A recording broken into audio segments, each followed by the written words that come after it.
kita nggak tahu, kita tahunya Yunani misalnya. Iya, Atau orang iya. Inggris tahunya. Deutschland, kita nggak ngerti Iya, iya. Deutschland, kita Egypt, ngertinya Mesir. Jerman, Egypt. Oke. Padahal orang sana ngomongnya Misr, Iya. ya, misalnya gitu. Atau Deutschland lah. Kalau penamaan yang sifatnya lebih saling menggunakan wilayah, misalnya laut kah, atau Itu kita samudra. ngikutin agreement yang dulu Yang sebelumnya, sudah ada. yang sudah ada. Kita nggak bisa semena-mena juga Oh, nggak karena bisa. ini wilayah kita, ini bisa. halaman kita, kita Enggak. kasih nama apa? Nggak bisa. Kayak misalnya itu tadi Samudra Indonesia itu adalah Samudra India yang ada di Indonesia misalnya gitu kan. Nggak boleh. Kecuali yang di dalam kayak Laut Jawa kan di dalam kita yang nggak berinteraksi dengan yang lain. Begitu Kalau ada yang sudah interaksi. well known, sudah secara aklamasi dipakai Internasional. selama ini ya sudah mesti itu yang akan dipakai.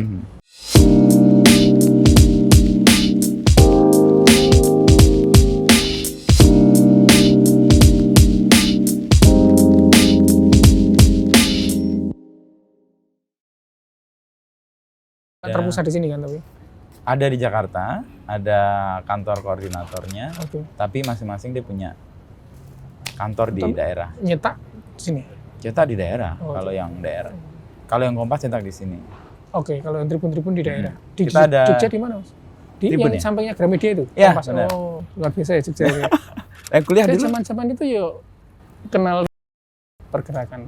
Iya, Iya, dulu. zaman-zaman senatnya kan tahun-tahun kita kan. Ya, 98. tahun-tahun itu. Saya dulu ikut teman-teman di jaringan dengan Ciputat gitu ya, Oh, iya, bareng-bareng ngedarin selebaran-selebaran. Sama kan. Cuma waktu reformasinya di sini apa di Jogja? Di sini ya? Saya di sini. Oh, di sini. Reformasi Kan kita di Jogja. Pas saya di Trisakti. Bapak di- Sehari sebelum penembakan itu kan ada orasi-orasi. Ya, Pokoknya sama semua Usman kumpul dan- kan, kalau nggak sini ya di Jogja kan Ya, kumpulnya. Kami betul. kan kumpulnya di Jogja. Ya. Dan Jogja lebih berani loh. Iya, Jogja Era itu awalnya. Yang berani masang patung dan di Oh. robokan terbakar. Anak Jakarta panas dulu itu. Jadi energi pergerakan kita dulu sebenarnya dikomporin oleh orang-orang Orang Jogja. Jogja ya. Asik ya, keren ya waktu itu. Keren. Oh. Tapi kuliah geografi gimana ceritanya itu awal-awal? Saya itu memang seneng lapangan. Jadi waktu SMA kan ada, kalau kita ikut bimbingan belajar itu diarahkan kan. Terus dicari Bimbel kayak bakatnya. zaman dulu kayak neutron. Saya neutron kayak- memang. Oh, neutron. Oh, neutron. Terus kan diarahkan kan. Kan ada Oke. konsultasi konseling. I Sukanya see. apa sukanya. Terus pilihannya itu cuma geologi, geodesi, geografi. Dua-duanya ini teknik. Saya I pengen see. nggak teknik, ya geografi. Oke. Pusing saya nggak nyandak otaknya kayak. Oh, Oh, tapi matematika, ternyata kalkulasi. nyanda malah jadi profesor. Kalau nyandaknya di situ. Kalau lebih tinggi lagi nggak nyandak. Jadi milih geografi karena ada dan cuma itu 3 pilihan pertama. Pilihan pertama. UMPTN pilihan pertama. Dan begitu masuk langsung, oh ini gue banget ini. Lapangan. Oh lapangan terus. Jadi kalau kuliah senang memang senang. Cocok kan. Oke. Terus kerja juga di lapangan kan. Maksudnya nggak ya ngajar lapangan, risetnya lapangan-lapangan terus. Pokoknya main gitu senang. Banyak mainnya. Mana-mana. Tapi kemudian mengarahkan ke sekarang posisi sebagai Karena kepala Badan Informasi Geo. dulu kan geografi dekat dengan geospasial. Jadi kalau geospasial itu SDM-nya kalau nggak geodesi, geografi, kelautan, kehutanan kayak gitu-gitu. I see, Yang bidang-bidang ya, gitu. Terus teman-teman kita itu banyak yang di BIG memang. Ya eselon 2, staff segala macam dari geografi. Saya terakhir kan waktu itu dekan di Fakultas Geografi. Sehingga begitu ditanya, Pak sana dipaksa-paksa. Kan saya masih 1 tahun lagi harusnya berakhir dekannya. Oke. Terus ya udah ikut bidding terus masuk. Ke BIG itu Ke BIG. tahun 2021. 2021 langsung jadi kepala. Iya karena bidding kepala. Oh, bidding kepala. bidding kepala. Oke. Jadi sana belum selesai. Saya dekan Harus sampai setahun 2021 ya. Oke. Tapi ya sudah dilepas. Wah. Itu sebuah rencana yang disiapkan atau itu ngalir aja, Ngalir Mas? aja, Karena karena kan geografi Wah, lalu kemudian aku itu anggota seleksi. anggota seleksi. Waktu itu anggota seleksi kepala itu. Oke. Terus Malah daftar bidding. anggota seleksi, terus sama Pak Ses, beliau nanya, Mas Haris kalau dari UGM ada kandidat, silakan ini karena biar kita agak banyak. Saya lapor ke rektor. Pak ini kita ada yang daftar, oh dilidi. Nggak bisa. Loh yang bisa tuh kamu mah. Didorong. Oh, kamu aja. Terus saya ngomong Pak Ses ini malah saya disuruh sama Pak Rektor. Oh ya udah, ini juga saya pas mau revisi SK yang tim penyeleksi itu, ya dikeluarkan saya. Dari tim seleksi. Terus daftar. Supaya eligible untuk Oh. bidding. Aneh ya, nggak tahu saya. Padahal Dan tuh terpilih. dipaksa-paksa itu. Udah last minute itu, tinggal berapa hari gitu, tinggal 2-3 Oke. hari. Ya. Mungkin dilihat cara aplikannya atau para pendaftarnya kayaknya kok. Ya enggak, Oh. cuma ya nggak tahu Tapi saya. minat Mas Aris untuk geospasial, geografi itu selain karena suka dengan lingkungan atau aktivitas di luar, itu apa sebenarnya yang menggerakkan? Kok itu menjadi penting banget dan diminati sampai jadi profesor? Sebetulnya pendekatan geografis itu kan kepake ya, cuma karena kita nggak populer. Itu kalah dengan bidang ilmu yang lain. Ya, sipil, planologi, itu somehow beririsan dengan kita sebetulnya. Karena kalau di geografi itu minimal ada 3 pendekatan. Satu, keruangan mesti. Keruangan, spasial, ruang. Ya, spasial. Ruang ini juga dimiliki oleh teman-teman planologi, teknik sipil gitu. Kedua, ke lingkungan. Lingkungan, teknik lingkungan juga, kita juga berbicara lingkungan. Tapi kita juga bicara kompleks kewilayahan, jadi interrelasi dengan wilayah yang lain gitu. Di simply sebetulnya kita ngomong itu, cuma kan nggak populer. Kalah nama dulu kan. Iya, kalah keren lah sama planologi kan kayaknya. Ini. Tapi tenaga kita itu sebenarnya bisa ke situ semua. Bergerak banyak. Kita itu ikut selalu misalnya tata ruang, kajian lingkungan, itu selalu ikut. IKN gitu teman-teman kan ikut banyak. Karena ilmunya nyambung. Atau remote sensing kalau yang terkait informasi geospasial. Remote sensing juga teman-teman geodesi yang lebih punya nama. I see. Bukan geografi ya. Geografi.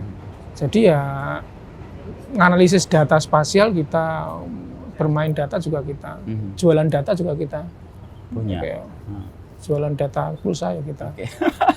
Beda kalau itu.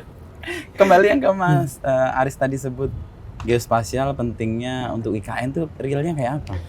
Kalau geospasial itu kan sebetulnya informasi terkait lokasi. Persis. Jadi yang semua relatif, informasi lokasi itu yang berbasis koordinat itu ada di kami.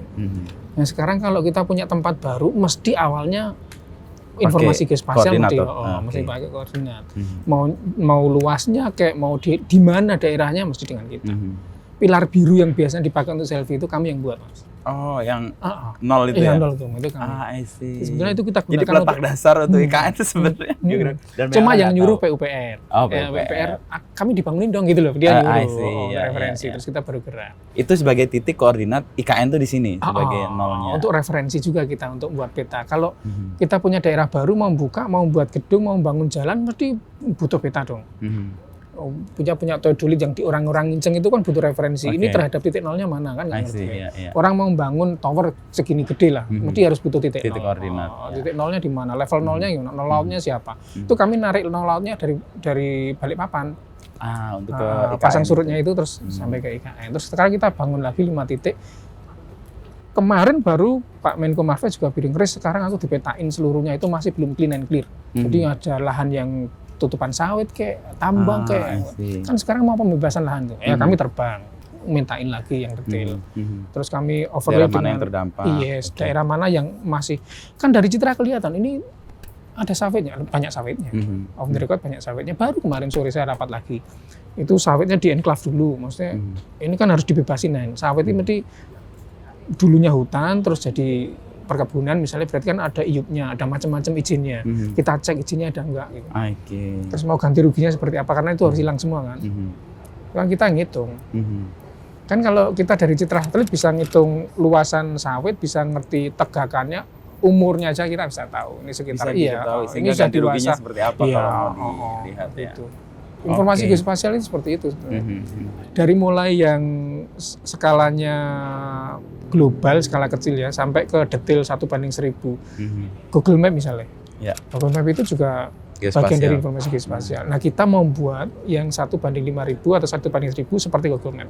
Dulu Google Map itu awalnya datang ke kita, minta izin untuk, saya mau mintain seluruh Indonesia. Kita nggak ngasih izin karena kan ya kita pengennya kita yang buat. Dia boleh pakai, itu kita yang buat. Jadi ownernya adalah kita ya. Karena itu implikasinya luar biasa. Aset di situ semua ngitung. PLN aja datang ke kita mau ngitung asetnya, dia aja harus lihat peta. Kita belum punya 1:5000. Indonesia itu gede banget soalnya, Mas. 1,9 juta kilometer persegi. Jadi kalau saya pakai anggaran BIG sekarang untuk metain 1:5000 yang peta detail itu mungkin butuh puluhan tahun. Untuk menyelesaikannya. Lama. Tapi nanti kita mau kejar dengan kerjasama BUMN, terus APBN kita minta nambah, sama nanti ada PHLN hibah luar negeri. Mau kita sapu 1:5000. Sekarang misalnya orang mau izin investasi, izin lokasi investasi. Dia mesti butuh peta kan. Petanya masuknya di tata ruang Ya, namanya. Dan peta tata ruang ini attach ke online single submission. Jadi investor tuh tinggal lihat di website itu, tahu lokasinya ya. Lokasinya tahu, ini available, ini enggak, segala macam, ini bahaya, ini enggak, segala macam. Nah, RDTR ini dibuat basisnya berarti peta dasar. RDTR-nya yang buat ATR BPN memang. Tapi peta dasarnya mesti dia harus ke kami. Terus kabupaten kota kalau membuat RDTR juga, karena dia mau membuat rencana tata ruangnya, mesti butuhnya peta ke kami. Nah, sekarang sebagian besar kasus KPK itu sebetulnya bukan ngembat uang, tapi kasus suap. Dan sebagian dari kasus suap itu suap perizinan, Mas. Jadi KPK itu getol banget kita untuk ayo kamu udah selesai, karena itu kamu itu mempengaruhi perizinan. Jadi pijakan ya. Tapi kan perannya besar banget, tapi kan sering nggak muncul. Ini kan kerja-kerja yang rendah hati banget. Nggak tahu karena kita nggak bisa sombong. Mau sombong didelepin, mau sombong didelepin. Aku lihat tadi semua orang foto di tegaan biru itu kan dari geospasial. Kalau ada masalah dengan peta mereka call on us, tapi begitu udah jalan ya udah jalan. Kan kita kerjanya di awal. I see. Kayak IKN ini ya, kita dilibatkan di tim percepatan itu di awal. Begitu ini udah jalan, wah kita udah nggak, bukan bidang kita. Misalnya udah ngomong ganti rugi, ngomong mau bangun tower, mau ngomong jalan itu udah ganti. Dan itu yang lebih terkenal. Karena landasannya kan orang di mana-mana landasan nggak terkenal. Rakyat. Apalagi kalau pondasinya kokoh makin jero. Teknologi berarti sangat membantu, dan perkembangan teknologi untuk geospasial sejauh apa sejauh ini? Sebetulnya kalau kita lihat advance di dunia ya, kan banyak nih forum-forum internasional itu kita ya kalau dikatakan tertinggal untuk teknologi maju. Tapi knowledge kita itu enggak tertinggal. Knowledge kita itu maju. Kalau peralatan ya misalnya kita lihat sekarang kan sudah banyak drone yang bisa digunakan untuk bahkan bawah kita menggunakan kapal untuk ngeliatin sampai 5 meter 10 meter kan sudah bisa ya. Itu kita baru punya 1 atau 2, orang lain sudah banyak. Terus sekarang teknologinya pakai lidar. Dulu kalau kita foto udara dari pesawat gitu terus ada awan nggak bisa ngapa-ngapain. Sekarang ada tembus awan. Tembus awan bisa dipakai. Itu teknologi ya. Ya kita bisa beli, terus sayangnya juga nyokolake staff kita untuk bisa punya kecakapan baru dengan teknologi yang baru itu. Cuma masalahnya big ini kita hanya namanya big, size-nya enggak. Jadi sulit. Mau berkembang kan sulit. Size-nya enggak. Ya. Terkadang dititipin di tempat lain. Misalnya ATR BPN yang sana atau dulu ada BPPT atau KLHK itu kan dia punya juga yang tematik. Ini mungkin saya baru paham kenapa nggak mau disebut kepala big, kepala BIG karena nggak gede-gede banget. Nggak big amat sih. Nggak big amat sih. Kepalanya juga segini-gini aja. Kecil. Kalau pakai nama kepala big bahaya sih. Iya, besar kepala. Nggak boleh, nggak cocok sama Mas Aris kayaknya. Terakhir saya dengar kan ke UN ya. Iya. Ngomongin kita apa itu? Ke setiap tahun ke UN ada 2 kali. Yang Agustus itu kaitannya dengan Geospatial Management, dari manajemen Geospatial Information-nya. Kalau yang awal tahun itu UNGIN, jadi United Nations Group of Expert Geographical Name. Jadi grup expert untuk geographical name. Nah, kebetulan itu ketua delegasinya dari kami. Mas Aris ketua delegasi. Sama Pak Ridwan kayaknya, aku lihat di Instagram. Karena kita terkait ada best practices penggunaan geographical name oleh Pak Ridwan pada saat bencana itu, kita undang beliau untuk testimoni di sana. Untuk menjelaskan bagaimana penamaan itu punya dampak. Dan beliau elegan. Jadi dia ngomong, it's related to your project gitu. Jadi dia ngomong gitu ke UN, jadi ngomong your project. Keren, itu di forumnya UN. Jadi emang dia dulu kan marketer yang bagus lah ya.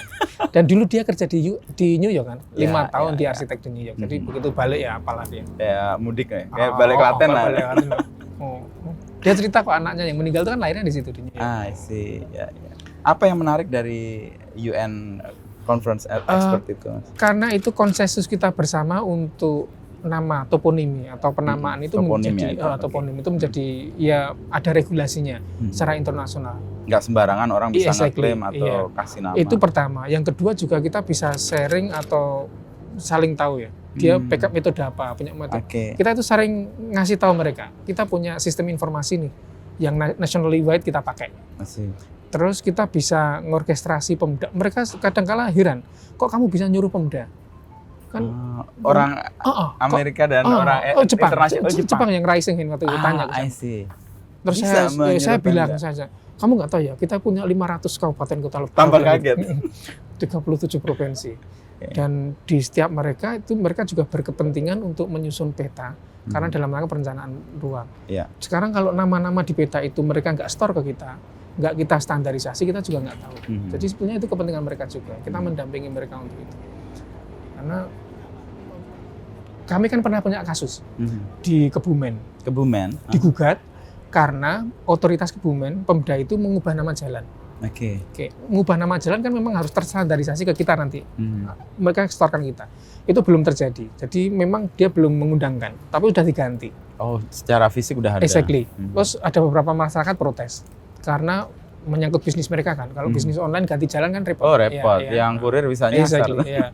Dan regardless mereka punya persaingan politik, tapi dia kemudian sue itu ke pengadilan. Pidana lagi, ngeri ya. Kok nggak tahu, harusnya kan petun itu selesai. Pidana dia maksudnya. Terus keseret-seret. Yang yang dituntut itu bupati, yang dituntut kedua gubernur, itu kan saya.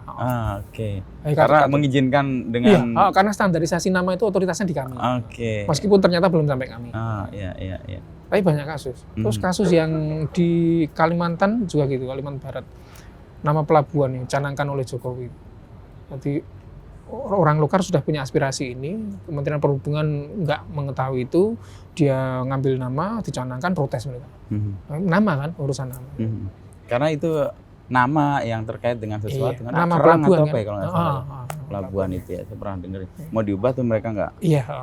Kan ada terminal, ada pelabuhannya. Ini solusinya akhirnya itu. Yang mikir mereka kan, di BG seperti apa namanya? Sebelum geospasial, Badan Informasi Geospasial ini punya kewenangan untuk memberikan nama, Indonesia kan masing-masing wilayah itu atau masing-masing tetua atau otoritas kan dulu punya kearifan untuk memberikan nama ya. Dan biasanya dia ikut dengan sesuatu yang terkait dengan entah peringatan, entah tanda atau apa. Atau value. Itu termasuk toponim juga. Oh iya, karena kami nggak punya otoritas memberi nama. Kami itu hanya otoritas untuk menstandarisasi nama. Mengkolek dari mereka, menstandar, cross-check lokasinya tepat, penamaannya memenuhi unsur-unsur. Misalnya tidak menggunakan nama asing, tidak SARA, dan lain sebagainya itu. Sesuai dengan PP itu. Ya sudah, kalau udah fake, kemudian nggak ada masalah, kita standarisasi, dipakai oleh mereka. Dan kalau kita lihat pengalaman leluhur-leluhur kita, memberikan nama itu sebenarnya penuh dengan makna. Dan itu bergeser sekarang. Sekarang orang itu memberi nama, value juga sih, tapi value-nya itu value yang lebih, ini tren, ini dikenal orang, ini lebih mudah. Jadi value-nya itu lebih pada apa menurut saya ya, market. Dia lebih dikenal. Kan gitu kan, Riverside. Kan Oppo Garden gitu. Orlando apa gitu. Padahal ada di Kedoya atau di mana. Misalnya saya kira. Dan dulu kan nggak kayak gitu. Dulu mesti namanya terkait dengan penciri situ. Persis. Misalnya, kondisinya ya. Ganti warna, itu yang tanahnya berganti, Jatingaleh atau Ciharegem. Di Jawa Barat kan semua yang terkait dengan sungai kan ada Ciharegem yang Ciberem, Cibinong. Cibinong kantornya itu kan juga. Ci itu kan BIG. Dia ada respek penghormatan pada alam ya. Nama C-nya dipakai. Nah, ketika usulan nama disampaikan ke BIG, kalau tidak sesuai dengan standar itu, apa yang dilakukan oleh BIG? Kita komunikasi dengan yang usul. Memberi saran atau memberikan alternatif? Kalau alternatif enggak, tapi kita kasih masukan. Bahwa nama ini misalnya, ini berbau asing, nama asing. Atau bisa nggak bahasa Indonesianya apa? Bahasa Indonesianya apa sih ini, kita gali lagi. Ini kok agak SARA, apa padanan dari ini misalnya gitu. Gitu. Terus kalau mereka sudah oke ya, baru kita standarisasi. Kita itu sekarang baru nyetandari, baru sedikit menurut saya, 400 ribuan ya, 402.000 nama. Untuk nama-nama, dan itu udah nama macam-macam, danau, jalan, bangunan, dan itu standarisasi itu juga kesepakatan yang diterima oleh banyak pihak kan? Dan itu kepentingan-kepentingan yang lebih besar ya. Ada dua kesepakatan. Pertama ada kesepakatan secara apa namanya? Di level komunitas ya, di level mereka sendiri kan mereka begitu memberikan penamaan itu kan sebenarnya timbul kesepakatan atas nama itu. Kemudian oleh otoritas, oleh pemerintah daerah dibawa kita untuk didaftarkan. Terus ada kesepakatan kita secara formal untuk memberikan nama itu. Iya gitu. Dan umumnya berangkat dari bawah memang ya. Iya. Dimanapun nama kan penciri ya. Orang lebih apa namanya well known-nya di sana apa gitu. Dan itu ya culture orang kita gitu. Kalau ke Jawa, kalau ke Jogja itu ditanya jalan Ahmad Yani nggak ngerti. Tapi kalau kamu ngono Petang Puluhan ngerti dia. Berarti nama daerahnya tahu, tapi orang Ojol nggak. Iya, Petang Puluhan itu kan daerah. Sekarang jadi kawasan Seniman tuh. Nah, ya misalnya gitu ya. Iya. Kalau untuk ini kan regional ya, Mas Aris, untuk penamaan-penamaan dan itu biasanya urusannya sama kita aja. Tapi untuk penamaan yang sifatnya ada hubungan internasional dengan pihak lain itu ada standar atau ada kesepakatan? Iya, makanya di Angegen itu adalah forum kita untuk mendiskusikan itu. Kalau proses standarnya kan mungkin udah sama ya, ada sama. Tapi kita juga mensosialisasi nama yang mungkin related dengan orang lain. Maka nanti muncul nama, aku ngangguni mereka makanya misalnya orang lokal sana Elas gitu. Kita nggak tahu, kita tahunya Yunani misalnya. Atau orang Inggris tahunya. Deutschland, kita nggak ngerti Deutschland. Kita ngertinya Jerman, Egypt. Padahal orang sana ngomongnya Misr. Ya, misalnya gitu. Atau Deutschland lah. Deutschland kita nggak ngerti. Itu kalau penamaan wilayah. Kalau penamaan yang sifatnya lebih saling menggunakan wilayah, misalnya laut kah, atau itu kita ngikutin agreement yang dulu sebelumnya yang sudah ada. Kita nggak bisa semena-mena juga karena ini wilayah kita, ini halaman kita, kita kasih nama apa? Nggak bisa. Kayak misalnya itu tadi Samudra Indonesia itu adalah Samudra India yang ada di Indonesia misalnya gitu kan. Nggak boleh. Kecuali yang di dalam kayak Laut Jawa kan di dalam kita yang nggak berinteraksi dengan yang lain. Begitu kalau yang sudah well known, sudah secara aklamasi dipakai selama ini ya sudah mesti itu akan dipakai. Ada kesepakatan secara bersama kan. Tadi Selat Malaka misalnya, yuk zaman dulu kala ya namanya udah itu. Dan itu secara internasional disepakati spasialnya. Misalnya Samudra Hindia itu dari titik mana sampai mana? Originnya mesti ya. Kan nanti dengan Samudra Pasifik sama Samudra Atlantik kan misalnya. Di mananya iya. Kalau secara internasional BIG ini menginduk atau berkoordinasi secara internasional ada nama lembaga juga? Kalau di urusan laut ada nama sendiri. Itu lebih ke pelayaran atau penamaan juga, misalnya nama pulau atau nama, kan kita kemarin nemuin gunung bawah laut itu. Nah, itu juga dilaporin. Tapi kalau nama internasional itu di perairan. Kalau nama secara umum ya kita punya Angegen yang sebagai forum, kan UN ya, dia punya beberapa forum, salah satunya Expert of Geographical Name yang induknya di situ. Jadi penamaan sebagai sebuah ciri itu satu hal, tapi setelah itu dikaitkan dengan pihak lain harus melihat kesepakatan yang ada. Enggak, misalnya tadi Samudra Indonesia kita anggap sebagai Samudra Indonesia. Dulunya cirinya ada di sini. Dulunya sudah dipakai nama itu well known. Apalagi yang sensitif ya, yang berkaitan dengan kedaulatan kayak gitu itu ya. Dan banyak negara kan punya urusan yang panjang. Negara A dengan negara B pengen nama tertentu, tapi ya mereka nggak sepakat. Dan itu yang menengahi lembaga-lembaga internasional itu. Ya nanti sebetulnya beririsannya banyak kan itu. Kayak batas negara juga beririsan. Nanti juga antar negara itu. Penamaan juga sama. Kami itu juga nangani batas, Mas. Batas wilayah. Mulai batas desa, batas kecamatan, kabupaten, provinsi, itu yang metain kita. Kalau batas desa kita bantu metain, nanti SK-nya bupati. Kalau batas kabupaten kota SK-nya Mendagri itu, tapi kita DOB Papua itu mereka manggil kita.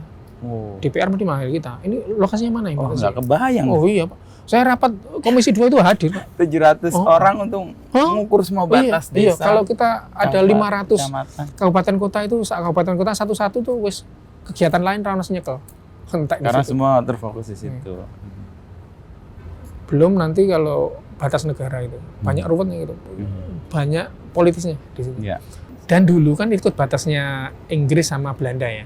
Zaman dulu kan teknologi nggak canggih ya. Persis. Dia bilang 4 derajat 10 detik itu tuh begitu di lapangan patoknya dia itu nggak seperti yang dimaksud misalnya itu. Nah, kita harus ada agreement dengan mereka. Kurang presisi. Kan alatnya waktu itu belum presisi memang. Jadi peta yang kita miliki dirundingkan tuh bukan hanya karena ada perbedaan persepsi, tapi juga ketika teknologi awalnya yang mengukur itu dengan yang sekarang itu bisa sama sekali beda. Makanya butuh perundingan lagi gitu. Ya, kita sendiri memiliki peta atau geospasial itu sejak kapan dan dari data mana kita sebagai titik nol Indonesia? yang zaman dulu kita punya sejarahnya Belanda, BIG-nya Belanda zaman dulu kan. Kan dia waktu menguasai kita mesti butuh peta, itu dibutuhkan orang sejak zaman dia lahir kan. Jadi perencanaan zaman dulu juga butuh peta. Ya, kita hidup juga butuh peta. Kan? Butuh kita peta. mau kemana dan sebagainya. Nah, itu memang kita pakai petanya Belanda banyak. Oke, awal-awal. Ya. Terus sekarang ya kita tambahi, kita modifikasi, kita perdetail. Lengkapi ya dengan teknologi yang ada. Tapi peta Belanda itu sangat menuntun banyak. Dan zaman segitu dia terrestris kan, belum ada yang citra satelit yang bisa untuk dan mahal. Karena hanya 1-2 yang punya. Sekarang India sudah punya, Cina sudah punya, kita bisa nitip satelit ke siapa gitu segala untuk macam. Pemetaannya. Untuk pemetaan. Jadi sudah banyak. Konsekuensinya kita itu semakin telanjang. Jadi nonsen kalau kita ngomong daerah ini tertutup, daerah militer kontrol, sudah kelihatan. Bahkan di bawah perut bumi pun sudah ketahuan. Ya. Itu teknologi. Cuma satu-satunya nggak kita kelihatan data atributnya. Misalnya mereka tahu, oh ini gedung militer, tapi kan mereka nggak tahu ada berapa misiu di dalam. Ada berapa senjata di dalam itu, data memang atribut. Teknologinya tidak sejauh belum itu kan. Kalau misalnya bisa jadi ada ruang untuk bisa tahu. Jadi. Terus ini ada jembatan, iya kita tahu lebar jembatannya tahu, tapi kita nggak tahu dia kekuatannya sebenarnya. Oke. Itu titik lemah teknologi yang itu atribut. Itu atribut, data atribut yang mereka punya. Dan atribut itu pentingnya orang-orang lapangan kan? Iya. Untuk datang ke lokasi, cek melengkapi. Itu aja yang bisa kita keep sekarang. Kalau lainnya telanjang, mau istana presiden mau telanjang semua udah. Mau Pentagon lah telanjang. Oke. Nah, ya, karena teknologi itu yang bisa. Cuma atributnya nanti dulu. Nanti nggak tahu kamu. Saya baru kebuka sih peran geospasial begitu luas dan setiap tindakan yang akan berdampak luas itu berangkat dari titik awal kita. Ada unsur hampir semua sektor itu mesti butuh spasial sebetulnya. Meskipun sampai sektor-sektor yang kita nggak menyana, misalnya ekonomi. Apa hubungan ekonomi sama spasial? Ada ketika menentukan NJOP, objek pajak. Itu sekarang spasial juga. Misalnya itu dari dulu objek pajaknya cuma 1 juta, padahal dia di jalan utama. Kita kan tahu, kita punya peta nih. Kalau belakangnya kalau ini harus naik nih. Sekarang itu daerah industri sekarang, tahunya dari mana? Dari peta. Peta spasialnya. Untuk menentukan objek-objek pajak. Revisi NJUP itu salah satu yang harusnya gitu. Harusnya spasial. Ya kan sama kan, persel tanah juga gitu kan. Ini zona yang mana, zona yang mana. Kita belum mulai kan? Kita udah mulai dari tadi, Mas. Udah jalan. Tapi kan belum mulai. Udah mulai. Tapi BIG ini kan dulu menggantikan Bako Surtanal ya. Yang ya saya sendiri jujur lebih nempel Bako Surtanal dibanding BIG ya. Dan BIG juga belum lama saya tahu. IKN itu kemarin beberapa kali disebut. Nah, kalau BMKG dan sebagainya itu legend, memang lebih legend Bako Surtanal. Mungkin juga karena lama ya. Iya, karena lama. 69 sampai. Dan ada AL-nya tuh, kayak angkatan laut, kayak TNI. Bako Surtanal. Iya. Apa bedanya? BIG itu sejak Undang-Undang 4 2011. Oke, 2011. Jadi kemudian kita mengenalkan informasi geospasial. SBY ya? 2011 ya Pak, SBY. 2011 ya. Mas yang lebih tahu. Iya. Dan di dunia juga menggunakannya informasi geospasial kan memang. Cuma ini nggak populer di tempat kita. Banyak orang nggak tahu. Jangankan itu makhluk apa. Ngomong aja kita berdebatkan. Geoparsial, geofasial, malah kayak salah ya. Geosiapsial lah malah. Sulit ngomong geospasial itu. Geospasial. Emang apa kata yang itu gabungan 2 kata kan? Iya, geo sama spasial, space, ruang bumi lah. Iya, ruang bumi. Ya peta. Peta. Yang membedakan dengan Bako Surtanal? Dulu kita badan koordinasi survei dan pemetaan. Jadi mengkoordinir, salah satunya juga mengkoordinir lembaga lain yang mempunyai kegiatan survei dan pemetaan. Survei wilayah ya. Survei wilayah. Dan perkembangannya ternyata kan bidang garamnya nggak hanya survei dan pemetaan, tapi lebih pada informasi geospasial. Jadi yang lebih detail, lebih banyak maksudnya, lebih banyak cakupan, lebih banyak. Informasi geospasial itu jadi lebih luas, termasuk pemanfaatannya kan. Pemanfaatannya dari peta. Peta itu bagian dari informasi geospasial. Tapi bahwa informasi geospasial itu bentuknya nggak hanya peta. Apalagi sekarang era modern, yang era digital, bentuknya kan macam-macam. Data yang terkait dengan itu, citra satelit. Kemudian data tadi yang saya ngomong, pasang surut, referensi, itu geospasial semua. Terus nanti turunan jadi peta tematiknya. Bisa dibayangkan ya, kita itu kan informasi geospasial ada dibagi 2. Informasi geospasial dasar yang larinya ke peta-peta. Yang kedua tematik. Tematik itu yang dipunyai oleh kementerian dan lembaga. Nggak mungkin Mas, misalnya kami menyelenggarakan peta mangrove, peta garam, peta transportasi, peta padang lamun, peta coral reef, peta pariwisata, peta bencanaan, semuanya itu sektoral tematik dan itu harus dikerjakan oleh sektoralnya masing-masing, kementeriannya masing-masing. Cuma BIG melakukan pembinaan terhadap standarnya, metadatanya, referensinya biar sama, biar kenapa kalau nanti misalnya peta hutan, mau tak tumpang tindih sama peta transportasi jadi tahu, mau tak tumpang tindih sama RT RW kita jadi tahu. Kalau ini beda-beda standarnya nggak nyambung, nggak bisa dipakai. Maka ada kebijakan satu peta. Kita sukses waktu itu mengidentifikasi, menginventaris 85 peta tematik tahun 2016. Terus sekarang Perpres ini ya, peta ini ya? Satu peta.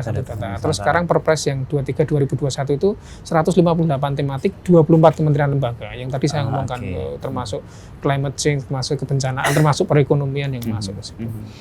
Besar memang tanggung jawab kita. Nah, untuk membuat itu orang paham gitu atau lembaga-lembaga atau kementerian paham bahwa kamu informasinya itu harus satu supaya kalau dikomunikasikan dengan pihak lain tuh nyambung. Ada instrumennya kan sekarang ada kebijakan satu data Indonesia. Itu ya. Ada perpresnya ya, ada kebijakan satu data, ada kebijakan satu peta. Yang satu data itu kita mengkawinkan data spasial dengan non spasial kayak statistik sama keuangan. Saya misalnya gini Mas. Sekarang kita tahu program stunting yang baru diintervensi oleh Presiden misalnya. Apa efeknya? Iya, program stunting itu misalnya 10.000 bayi di mana? Persisnya di mana? Mau menjangkau situ gimana? Nah itu kita. Program sanitasi, ya betul perbaikan sanitasi, tapi pertanyaan di mana? Detailnya seperti apa? Nah itu butuh informasi geospasial. Sehingga beberapa pemda yang sekarang yang strategik mikirnya, dia platformnya geospasial dulu basisnya. Terus kemudian dia punya surveyor dan kader, untuk dia yang survei ke wilayah itu, misalnya kader balita ya dia, dan dia diberi bekal kemampuan geotagging, sehingga tag di petanya, sehingga bupati pemerintah daerah itu tahu persis di sana di sana ada 5 persisnya di desa itu. Terus sekarang ada beberapa yang sudah membuat dashboard atau sistem informasi yang basisnya peta lagi untuk aspirasi masyarakat. Jalan rusak di mana? Di foto, cekrek, di-upload di aplikasinya sudah tahu di sini lokasi titik koordinatnya. Terus bupati udah baca, wali kota udah baca, dinas bergerak belum di situ. Kalau dinas bergerak udah ngasih masukan di situ, dinas sudah ke lokasi, dispatchnya ya ketahuan dinas dikasih data info tabelnya, tinggal kepala dinasnya masukin input, sudah ditindaklanjuti, sudah mau selesai atau turunannya antrian. banyak banget dan banyak menyelesaikan persoalan sebenarnya. Sebelumnya mungkin hanya diklaim atau dilihat. Dan kita sekarang tugas kita di IG dulu belum di Bangkok Tanah. Maka tugas IG itu salah satunya informasi geospasial itu. Iya, itu membangun simpul jaringan namanya. Itu membina simpul jaringan di Pemda itu agar mereka bisa menggunakan tadi peta, bukan hanya hard copy loh, tapi yang masuk digital untuk aplikasi tadi. Yang orang mau melaporkan, yang ketika bupatinya mau bergerak, mana tahu tempatnya persisnya itu tahu. Dia datang ke situ. Yang dia mau tahu saya punya lahan sawah berapa, yang panen di daerah mana. Yang itu jaraknya dari sini berapa meter, itu semuanya udah nggak mungkin bisa ditipu lagi. Kira-kira 20 kilo nggak mungkin kira-kira lagi. Udah bisa precise ya. Dan itu ada peta dan satu dan data itu mesti tadi. ke peta, integrasinya dengan data non spasialnya, data statistik pertaniannya data statistik opo gitu yang diintegrasikan di situ.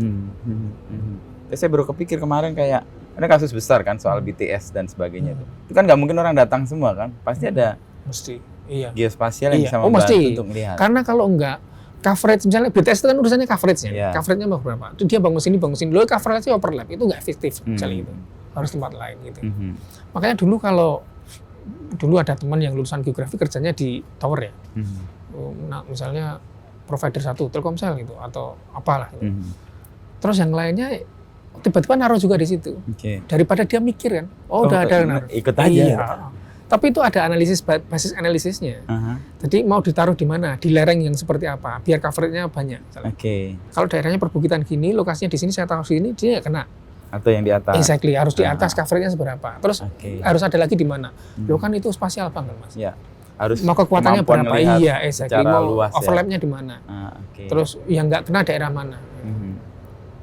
Nah untuk informasi yang dimiliki oleh BIG ini, publik bisa minta atau bisa mengajukan permohonan misalnya nih saya punya rencana membangun sebuah kawasan gitu ya, lalu perlu informasi tentang kawasan itu bisa diajukan. BIG itu kan lembaga pemerintah non kementerian, lembaga pemerintah. Salah satu fungsi lembaga pemerintah itu kan memberikan pelayanan publik. Persis ya. Sehingga ya tanggung jawab kita untuk memberikan informasi ke publik. Nah, kita menyediakan informasi itu lewat misalnya tanaair.go.id, .pi.go.id. Di situ peta bisa diakses, termasuk peta dasar kita.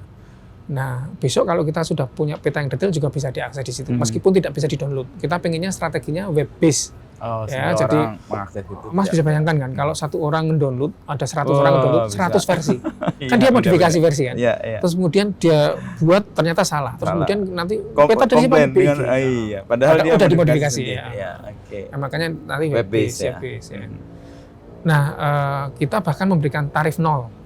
Tarif nol ya untuk beberapa peta itu, kecuali yang nanti butuh analisis, butuh skill tambahan misalnya kalau tadi saya mau tahu daerah yang rawan bencana mana, butuh mikir, butuh analisis, butuh effort. Tapi kalau saya mau tahu daerahnya, peta secara dasarnya itu peta dasar untuk kita berikan. Bisa diakses. Nah, untuk skill yang tambahan itu untungnya atribusi tadi ya. Orang memberikan informasi lebih jelas soal dan kawasan. Bagi kami juga perlu mensupport, memberikan dukungan pada orang-orang yang certified punya keahlian ini. Makanya di BIG juga membina orang untuk SDM bidang IG di pemerintahan. Bidang IG ini bukan Instagram kan? Bukan, informasi geospasial. Nanti orang salah tangkap. Bidang informasi geospasial. Misalnya di pemerintahan kita sekarang membuka jalan, ada ASN fungsional surveyor pemetaan. Itu pembinaannya di kami.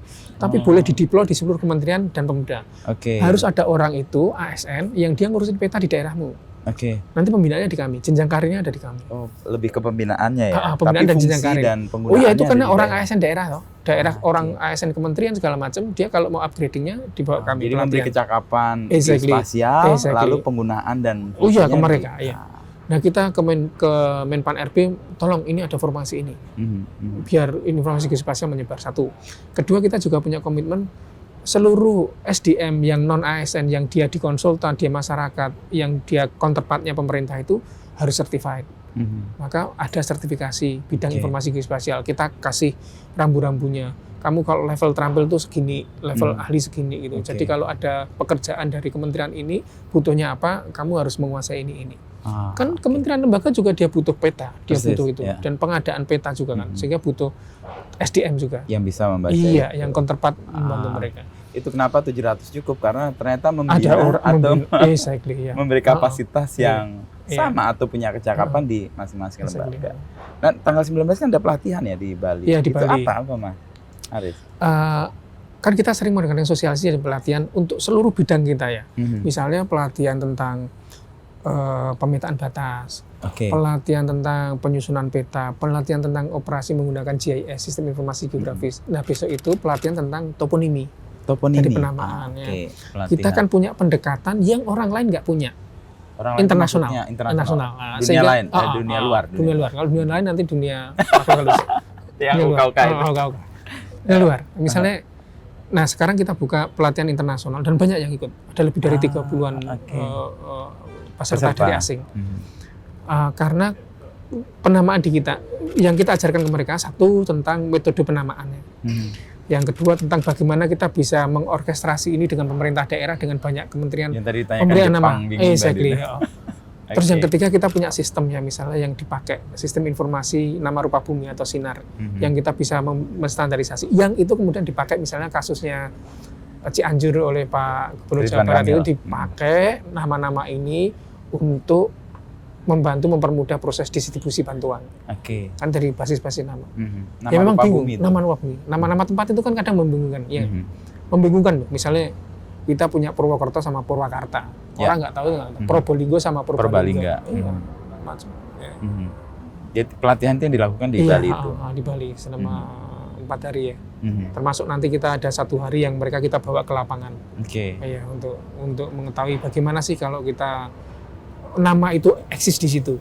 Makanya kita pilih Bali itu kan culture-nya kuat. Berarti nama-namanya mesti related dengan budaya itu ya. Dengan budaya. Tapi efek sebenarnya yang nyata dengan penamaan itu untuk ekonomi dan kehidupan masyarakat sebenarnya apa ya? Satu, nama itu mesti merepresentasikan karakter mereka. Mereka proud of it. Proud of it. Namanya nama daerah. Kamu, saya lahir di mana? Jogja. Keren. Klaten. Biasa. Misalnya gitu, misalnya. Jakarta. Wah, keren. Apalagi nama-nama yang kalau tadi Mas sebut istri saya di mana Pakualam, orang langsung pikirannya kan asosiasinya keraton. Enggak. Keraton dia itu. Padahal pinggiran aja. Iya, tapi kan keraton. Oke. Kayak Itu gitu. pride, Satu pride. Yang kedua dia penciri. Penciri. Ya, memberi penciri, tanda. pemberi tanda. Macam-macam tanda. Misal tanda terhadap kejadian, tanda terhadap suatu momentum apa yang pernah terjadi, atau ya tanda daerahnya itu, tanda value-nya dia. Misalnya rawa belong atau rawa rawa buaya lah. Rawa buaya. Zaman dulu rawa, banyak buaya. Kebun Oh, jeruk. jangan lihat saya. Jangan lihat saya. Apa ya? Enggak, ini bukan tipikal kayaknya. Atau kebun jeruk Iya, dulu. Iya, Atau kebun sirih. Iya. Tapi sekarang cirinya hilang semua. Hilang. Apakah namanya masih relevan? Justru kita harus keep untuk memorize kita ya, bahwa dulu itu kita punya wise pengaturan ruang yang begitu bagusnya. Dengan mungkin, pencirian tadi. Exactly. Dan sekarang mungkin kita akan kembali zaman dulu, tapi kita perlu melihat ketika kita melakukan perencanaan itu ada nilai wise-nya yang harus kita lakukan. Makanya misalnya penamaan IKN Nusantara itu kan keren juga ya. Yeah. Ada wise-nya kan, ada nilai value yang ada di sana. Itu juga toponimi. Toponimi ya. Membuat orang satu punya pride. Misalnya kita bisa saja ngasih misalnya Indonesian Capital gitu. Kita keren gitu ya. Tapi kan nggak ada penciri yang value. Iya. Nah, itu mungkin juga yang kecenderungan orang setelah dia tercabut dari gagasan awal penamaan itu lalu dia dia nggak punya karakter, nggak punya ikatan lagi dengan nama itu. Iya, nggak punya ikatan. Yang tadinya misalnya namanya A terus diganti kayaknya udah nggak keren lagi dan gue nggak ngerti bahwa itu. Apalagi kalau nama-nama yang modern ya, quote-unquote, atau nama dengan berbahasa Inggris kan dia kehilangan makna sebetulnya. Kita nggak punya feeling, nggak punya gefühl lah, nggak punya feeling. Kalau itu. Ya nggak, kalau sekarang saya itu lebih senang kalau misalnya ada perumahan baru, dia nggak meninggalkan nama aslinya. Misalnya oke lah, Keramat Kidul baru, Gudian baru, itu oke lah ya. Tapi kalau dikasih Riverside atau berat itu. Garden Village, misalnya Garden Village, itu nggak mencirikan sama sekali. Di daerah mana, dimanapun bisa itu. Dimanapun bisa. Tapi kalau ada unsur lokalnya, Gudian itu kan jelas. Iya.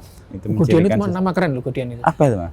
Gudian, itu sangat terkenal itu. Kalau kita baca terjemahan Al-Quran itu, saya berlindung dari Gudian setan yang terkutuk. Salah ya. Saya ada daerah namanya Minggir. Itu dekat dengan saya. Iya, dekat dengan Minggir. Mungkin karena memang waktu itu Minggir. Dia itu pinggiran, pinggiran dari Jogja. Jadi Jogja ke pinggir itu udah. Ya, ke arah sana Kulon Progo, ke sana Magelang, itu emang pinggir. Sleman tapi pinggir. Makanya daerahnya namanya Minggir. Dan ada satu desa itu namanya Sendang semua. Sendang Agung, Sendang. Itu kan jadi penciri ya, pride ya. Satu kecamatan desanya Sendang semua. Iya. Ya. Itu memberikan ingatan kita bahwa sesuatu yang baik diberi nama dan kemudian harapannya orang menjaga kan. Iya, nah, berapa meskipun Sendangnya juga udah nggak ada, tapi nama itu dijaga. Kayak di tempat kami Pak, di Kecamatan Gudia itu desanya namanya Sido semua, Sido Harum, Sido Mulyo, Sido Moyo, itu Sido, Sido Karto. Orang kan pakai nama menciri ya. Sidonya mungkin nggak tahu karena dulu mungkin Sido itu jadi kan. Jadi ya. Mungkin terjadi Karto, tempat jadi baru ya, tempat baru terus okay. Tempat baru itu jadi Sido itu, Sido ada Sido Karto, Sido Harum, Sido Moyo dalam satu kecamatan nama desanya sama. Lebih sistematis ya sebenarnya. Lebih terstruktur ya pemberian. Tadi Mas Aris menyebutkan Google pernah datang untuk mengambil peta dan bahkan Google pernah minta nama ke kita. Terus kemarin waktu di New York saya tanya balik. Nanti Google presentasi. Presentasi. Saya di IG saya tampilkan. Saya tanya balik. Dulu Google pernah datang ke kami. IG yang bukan informasi geospasial kan, Instagram. Sorry ya, di IG itu punya dua mana. Saya tanya balik, dulu Google pernah datang ke kami mau minta data tentang nama.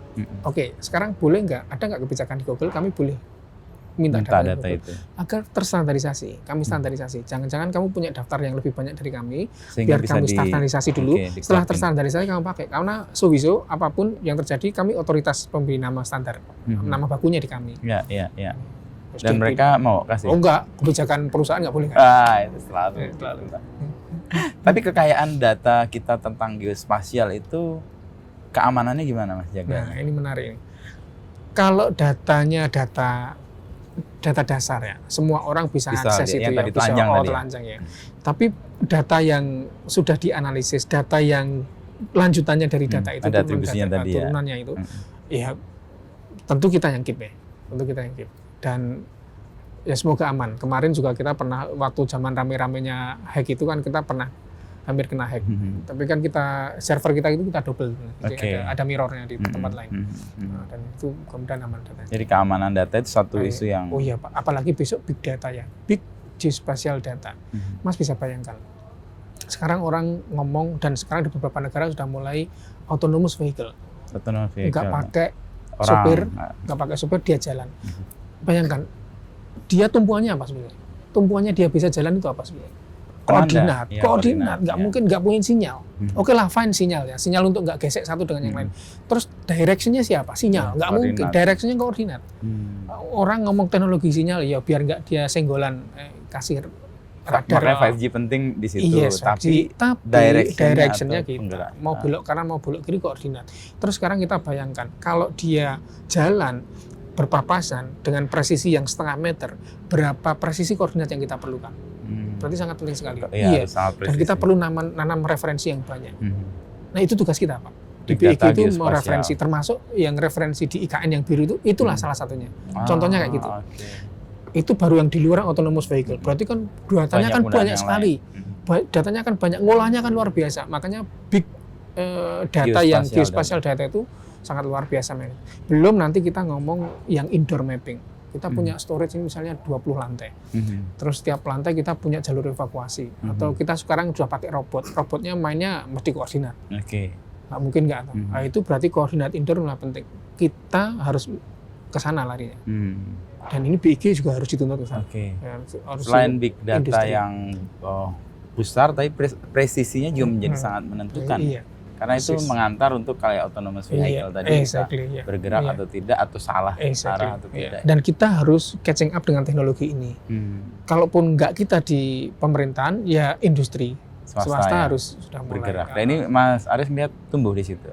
Tumbuh tapi tetap perlu didorong. Maksudnya gini, industri di tempat kita yang selama ini misalnya beririsan di BIG itu lebih pada atau masih banyak pada pemenuhan bagian hulu, menyusun peta, terbang buat peta, tapi pemanfaatan misalnya buat aplikasi dong, buat misalnya turunan startup untuk bla bla bla bla yang menggunakan data ini yang kita push, atau tadi indoor mapping dong mulai dibuat, mulai difasilitasi, itu yang kita perlu masih push banyak. Ya. Indoor mapping nih saya baru dengar istilah itu kegunaannya untuk apa? Lebih ke tahu volume atau kebutuhan? Kalau kita berada di building yang besar kayak gini, terus eranya besok kita digital semua, semuanya otonomus. Yang otomasi, berarti mobilitas juga otomasi. Mobilitas yang otomasi yang butuhnya koordinat, nggak bisa pakai koordinat luar ruang. Kalau kita otomasi di dalam ruangan, mesti butuh koordinat. Misalnya Mas Wisnu sekarang mempekerjakan robot yang bekerja untuk ngangkat atau naruh kopi, naruh tempat. Itu basis koordinat dan saya harus menaruh koordinat banyak di gedung itu. Jadi 5G aja nggak cukup kalau koordinatnya keliru atau nggak precise tadi atau nggak presisi tadi ya. Terus kita tahu misalnya dari peta, kalau sekarang kita pakai Google Map, kan kita Sherlock lokasi kita ketahuan ya. Tapi kalau di gedung kan Mas nggak tahu lantai berapa. Ya, cuman di itu nggak tahu. Lantai berapa? Iya, itu indoor mapping, harus indoor mapping. Itu lebih dalam lagi. Iya. Nah, kita baru memulai juga. Banyak banget ya. Ya namanya big Pak. Big itu banyak emang. Besar. Dan gede. Besar. Tapi untuk privasi itu nggak masalah ya? Mau nggak mau.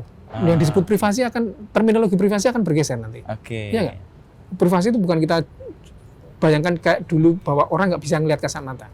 Ya, nanti mungkin definisi privasi akan berubah juga karena kebutuhan dan tuntutan orang untuk mendapatkan koordinat tadi. Oh ya, ngeri lah. Ya, luar dalam kita bisa lihat itu semua. Dulu zaman saya sekolah misalnya, itu kita resolusi untuk citra satelit itu paling masih 15 meter ya. Jadi satu pixel yang dia lebih kecil dari 15 meter kita nggak kelihatan. Sekarang ukuran koran ditaruh di jalan aja kelihatan dari satelit. Jadi kalau punya visi umum hati-hati. Harus yang tertutup. Saya punya pengalaman kalau kita main di Google Map itu kan, kalau ada spasial yang dari atas itu citra satelit kan kita bisa zoom. Tapi kan ada yang nggak bisa kan, ada yang pecahan, karena resolusinya kecil. Nah tapi sekarang udah 0,6 meter, ada yang setengah meter. Itu bisa sangat. Iya, sekurang kelihatan. Ini akan mengerikan atau mengenakan. membawa berkah? Oh, mengenakan. Jadi positifnya. Ya, positifnya. Oh, positifnya. Mau kalau mengenakan itu nggak bisa dibendung, Mas. Iya. Teknologi nggak bisa dibendung, akan jalan terus. Ya, dan kita bahas kita aja untuk sejauh mana kita bisa menggunakan untuk kepentingan yang kemanusiaan lah, lebih. Terus bisa dibayangkan ya, range kita itu dari yang very traditional untuk yang very advanced teknologi. Yang tradisional tadi juga masih harus di-maintain. Orang baca peta belum banyak yang tahu. Iya, kita kasih tahu Mas, let you know ya. Kita itu punya produk sekarang juga, yang namanya peta taktual. Peta taktual itu untuk disabilitas netra. Oke. Mas nggak bisa bayangkan betapa happy-nya mereka, para teman-teman kita tunanetra itu ketika bisa membayangkan Sumatera kayak apa. Dengan peta Papua taktual kayak tadi. apa ya. Jarak antara Sumatera sama Papua dia bisa bayangkan dengan meraba. Itu luar biasa. Ya enggak? Itu menanamkan nilai. Informasi apa yang diberikan di peta taktual itu? Informasi tentang Indonesia. Oke. Tentang bentang lahan Indonesia. Tentang Sumatera ini bentuknya kayak gini, Jawa ternyata ada di sisinya Sumatera. Mereka tahu dari mana, Pak? Para teman-teman kita disabilitas itu. Papua seperti ini. Oh, di sini ada deretan pergunungan. Oh, enggak, mereka bisa itu yang membantu mereka berimajinasi tentang Indonesia. Ini NKRI, dia berhak punya juga. Dia berhak membayangkan negaranya seperti apa. Ya, persis. Kita barusan punya hero perempuan yang ke Amerika, nyanyi American Got Talent, dan dia disability. Satu dari sekian banyak yang lain yang masih perlu kita dorong untuk punya knowledge, yang perlu kita bantu kan. Dan salah satu yang dari kita di BIG itu membuat peta taktual itu, terus kita berikan ke SLB. Nanti tematiknya bisa bertambah. Sekarang kita baru misalnya peta Indonesia, bisa saja kita ngomong peta deretan pegunungan. Di terus Indonesia nanti terus saya ngomong tentang Jawa, peta potensi wisata di Jawa. Kalau dia mengenal candi itu seperti apa sih?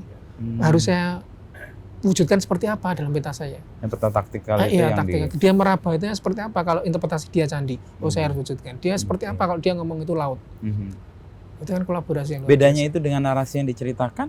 Kalau narasi diceritakan itu dia hanya dia mendapatkan gagasan dari pendengaran dia. Tapi ini dia meraba, Mas. Dia feel dia tahu sendiri. Posisi. Bercerita itu nggak akan tahu posisi. Dia akan tahu narasi, informasi dapat, tapi tahu konteks, posisi. Tapi nggak tahu posisi. Iya, nggak tahu konteks. Bahwa itu di utara, di selatan. Dia di sampingnya ini, di sampingnya itu. Kan misalnya tadi, Bali itu antara Jawa sama Nusa Tenggara. Iya, dia tahu. Tapi knowledge-nya tahu, tapi di mana itu nggak tahu. Di batasi selatan itu di situ peta taktual itu. Taktual ya, taktual namanya. Kok taktual apa dari kata apa taktual? Taktual. Jadi memang huruf taktual yang nonjol itu. I see. Kalau hurufnya kan braille. Ini faktual namanya. Dan itu membantu mereka yang tidak bisa melihat punya imajinasi tentang Indonesia. Ini sedang dikembangkan atau sudah dalam proses? Sudah lama kita prosesnya. Setiap tahun kita tambah terus, kita konsultasi dengan expertnya dan kita depicted itu untuk kita distribusi ke sekolah mereka itu. Terus kita dapat feedback. Oh, ini nggak bisa, ini harus tambah ini misalnya gitu, terus kita sempurnakan. Nah, ini kita perlunya sebetulnya kita pengen menggandeng Kemdikbud, terutama yang di OSD, SLB itu yang dia kan yang otoritasnya ada di mereka. Ini dipakai dong, please dipakai dong. Ini salah satu tools untuk mereka biar tahu. Iya, punya kebanggaan atau punya imajinasi tentang Indonesia. Sehingga seperti Putri itu bilang, I'm come from Indonesia. Sangat pede dan dia membanggakan kita semua. Dari beberapa tadi peran yang saya lihat kan banyak sekali, dan saya baru sadar bahwa peran-peran dasar itu diletakkan oleh geospasial itu. Yang kurang atau yang menurut Mas Aris perlu dikuatin lagi untuk peran-peran BIG itu apa ya? Satu, secara nasional ya. BIG ini kan belum begitu populer. Peta orang tahu, tapi informasi geospasial belum tahu. Padahal itu tools yang kuat. Meskipun berbagai instrumen sudah kita gunakan ya. Peraturan misalnya, regulasi, undang-undang, PP, Perpres. Tetapi kan concern di setiap lembaga dan kementerian terhadap pentingnya ini, meskipun ada perpresnya kan nggak begitu ya. Oh, ini pikirnya bukan daerah saya banget misalnya. Tapi ternyata untuk mendapatkan sesuatu yang lebih optimal dari bidangnya dia butuh tools. Yang toolsnya peta itu. Nah, sekarang kita sudah mulai menguatkan ini dengan personil di kementerian lain tadi, dengan ASN tadi pemberian kapasitas. Itu harapannya bagus lah, ada progres. Satu di situ ya. Bagaimana kita bisa membumikan IG ini, informasi geospasial ini ke Pemda segala macam. Yang kedua, masyarakat. masyarakat ini saya sangat optimis sebetulnya karena ini jauh lebih mudah dibandingkan kita dulu. Kita waktu muda. Mas waktu muda baca peta itu pakai Gutenberg, siapa Guter gitu. Iya. Atau kita baca peta kan masih butuh kompas kan mana-mana. Sekarang orang pegang handphone, Mas. Sudah langsung tahu navigasi, tahu map. Mesti nggak ada handphonenya, nggak ada Google Map, mesti ada Google Maps. Ya kegiatan kita kan digantikan di handphone itu, apapun ya, baca di situ, nulis di situ, masak aja di situ. Begitu kehilangan itu kayak dunia kiamat itu. Mending nggak bawa dompet daripada nggak bawa handphone itu kan. Pagi HP-nya dipegang istri. Sudah nggak bisa apa-apa. Nah, maksud saya dulu kita mensosialisasikan konteks spasial itu, informasi tentang spasial itu agak sulit pada masyarakat. Sekarang dengan semua aplikasi itu, meskipun 1-2 masih salah ya, Mas kalau dengan istri yang suruh navigasi kan kadang salah kan masih kan. Itu juga itu pertanyaan sepanjang abad tuh. Kenapa kalau kita dinavigasi istri selalu salah? Salah itu. Dan kita biasanya emosian. Kalau rating kiri belok kanan dia. Jadi hati-hati. Yang tahu hanya dia sama Tuhan. Rating kiri belok kanan.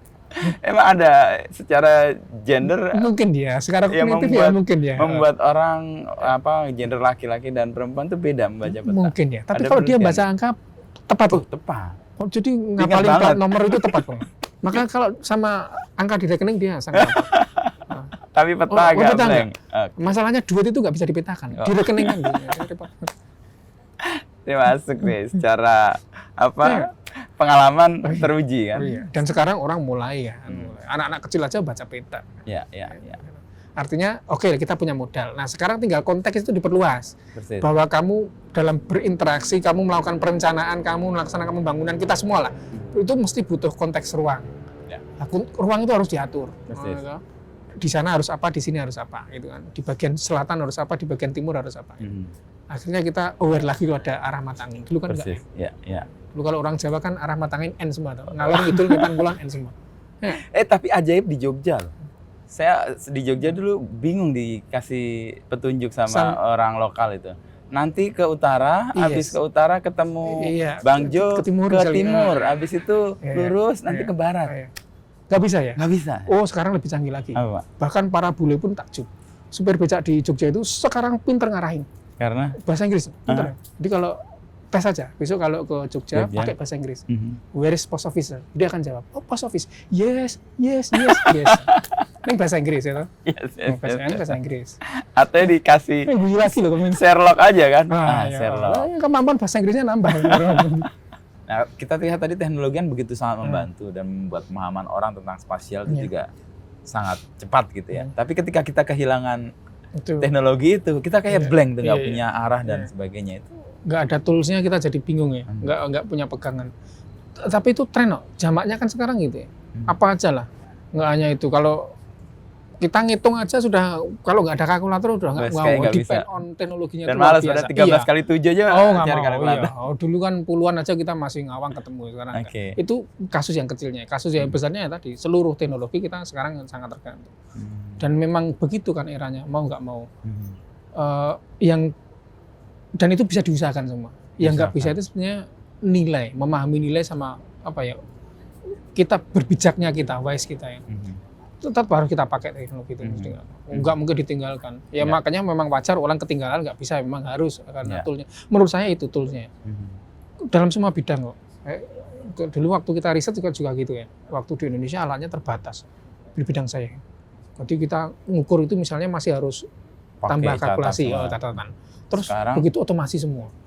Jarak ketemu, sudah ketemu itu kita senangnya luar biasa. Kerjaan yang 3-4 hari bisa diselesaikan dalam waktu yang singkat. Dan itu memang dibutuhkan.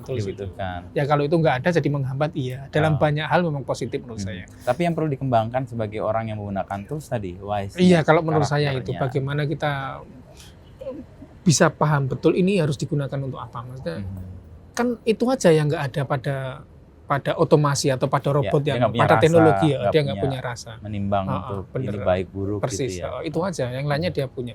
Sama intuisi dia nggak punya kan? Intuisi nggak punya. Jadi kalau tadi inisiatif dia nggak punya. Nggak punya. Misalnya kan tadi ini kita enangan nih, kita ke kanan, itu nggak punya. Tetap ke kiri atau kanan itu exact dia. Ini kalau ini jalannya. Jadi Mas Aris melihat perkembangan teknologi secara positif ya? Iya tetap, mau nggak mau kita tahan juga nggak mungkin. Itu tetap akan berkembang. Di bidang kami, di bidang informasi geospasial itu juga juga harus kita gunakan. Nggak mungkin nggak bisa resisten. Sehingga kita harus catching up. Memang konsekuensinya kita baru belajar ini sudah lewat, kita baru Oke. Bahkan tadi soal privasi ya. Iya. Itu bisa didefinisikan ulang Persis. soal privasi itu karena teknologi Takut. begitu membuat kita kayak nggak punya hal yang perlu ditutupi lagi. Emang. Orang tiba-tiba tahu saya lagi ngapain sama di mana Iya, gitu. persis. Hati-hati makanya. Nah, Apalagi jika kalau handphonenya pakai itunya hidup semua sudah kemana-mana. terkoneksi kemana pun. Makanya kalau kita setiap bulan kan terima message dari Google itu daerah yang sudah Anda kunjungi kan gitu kan. Nah, itu kayak diingetin lagi. Iya dia. Kalau tiba-tiba diketahui, loh ini kok nggak bilang pergi ke sini pergi sama siapa? Ini kok ke apa namanya diskotik kok. Tapi itu justru pentingnya keterbukaan kan, Iya. dengan siapapun atau bahkan kan keluarga kita, kita kesana kemari itu. Kalau Anyway kita, tetap itu sama tools yang memudahkan kita, memudahkan untuk berhubungan, komunikasi dan lain sebagainya. Ya tergantung diri kita lagi kan. Oke. Kita orangnya wise apa enggak, kita mau berbuat seperti apa, ya tergantung kita. Ya tools pertemuan kan tetap harus Iya. dilakukan. Tapi sekali lagi soal Jogja, apa yang membuat Mas Aris itu terpincut ke Jogja itu? Iya. Ini pertanyaan hampir semua orang kayaknya ingin menghabiskan masa muda, masa tua di Jogja. Oh iya kan, memang Jogja itu terbentuk dari memori dan angkringan. Ya. Kalau Jokowi Nurbo. Apa itu? Wah, ini anak senja nih, kita udah mulai senja nih. Gitu, nggak bisa terlupakan. Saya nggak tahu, tapi ada beberapa hal ya. Satu, ada mereka tuh keep in culture-nya kan kuat. Kuat. Ya. Oke. Saya nggak tahu, mungkin ada sentrisnya karena ada faktor keraton segala macam. Tapi kan berbeda ya. Iya. Kalau orang melihat orang Jogja ya lebih, katanya orang lebih halus kayak lebih apa gitu. Tapi ada ciri khasnya. Dan yang kedua memang di Jogja itu somehow mesti secara relatif lebih murah biaya hidup.